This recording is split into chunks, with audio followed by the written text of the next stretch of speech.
Welcome back, everyone. In the previous video, we talked about the manufacturing process from concept to completion. In this video, we're going to talk about the cost, particularly for those of you who aren't familiar with many of the factors that go into the cost of a product. So, what does it take to figure out the cost of the kind of part that you wish to produce? In my case, there are stainless steel parts, there are cast aluminum parts with finishes on them, there are raw cast aluminum parts, and even machined aluminum parts with coatings on them as well. So let's look at the factors that go into the cost of a product. Starting with the materials. You may have specific materials in mind.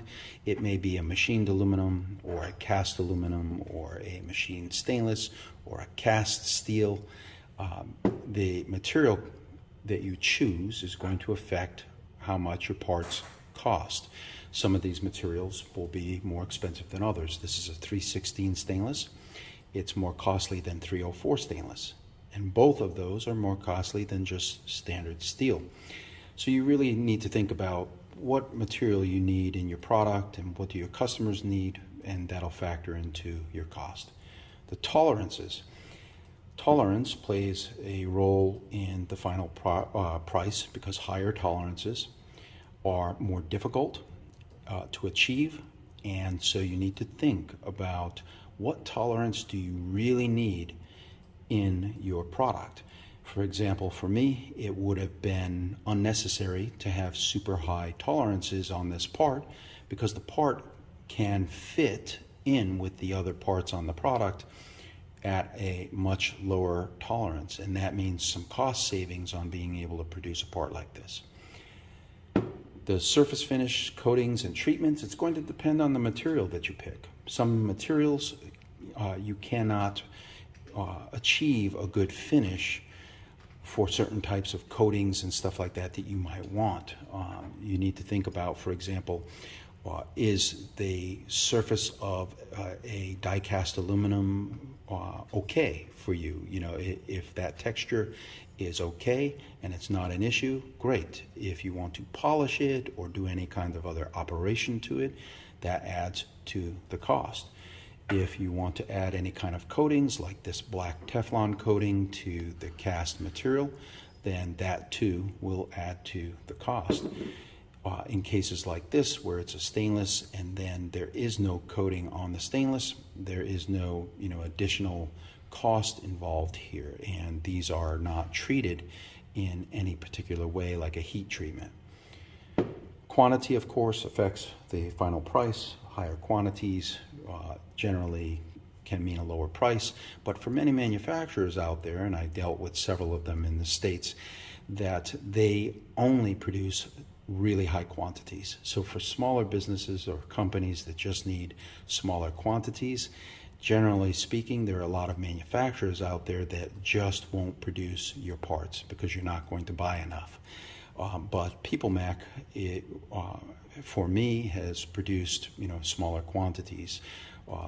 I generally don't need 50,000 of a part at this time in my business. So being able to order, say, a few hundred of a part is a huge advantage for me. And the cost difference will be a little bit more, but again, higher quantity, lower cost.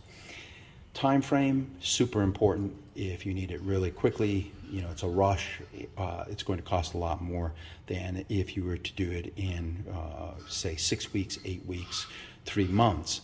So you really need to think about how quickly do you need your product. If you don't need it really quickly, that is very important in how it affects the cost. It'll allow you to have a lower cost. Quality checks, it depends on, are you looking to check these parts maybe 1 in 10 parts, 1 in 100 parts?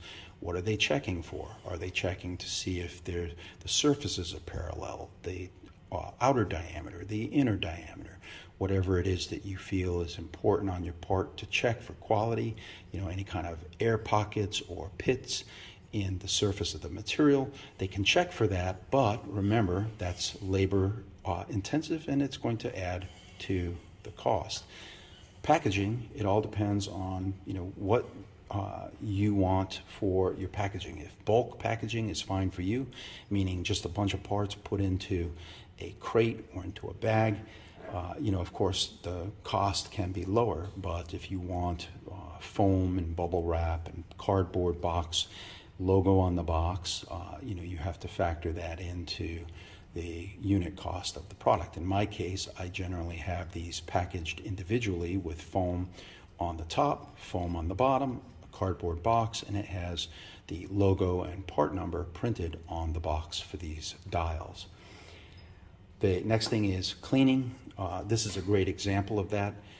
When you look at the automotive industry, a lot of the parts that they produce will have an oily surface on it on the final part. They don't care that there is a film of machine oil on the part, because the customers generally don't care about that either, and if they want to clean the part, they can. However, in my case, I want these to be shipped to the customer already clean. So when the customer handles it, they're not going to get machine oil on their hands. So there is a cleaning step to remove that oily film from the manufacturing process, and you have to take that into consideration when you're thinking about what you need for your product. Then there's the documentation, any kind of instructions, warranty cards, or any other materials that you want included in the product, in the packaging. Are you going to create the graphics yourself and just have it printed? Or are they going to create the graphics and print it? That all factors into the cost. And then finally, any lab tests or reports. If you need to meet any particular kind of specifications for performance, for the materials, for any kind of industry standards, then you're going to need the appropriate lab tests and reports, and they can do that for you. And again, it factors into the cost. So hopefully this has given you a better understanding of the different factors that go into the cost of a product. If you need more information, contact the folks at PEOPLEMECH. The information is down below, and they can help you out with that. And I hope you enjoyed the video, and have a great day.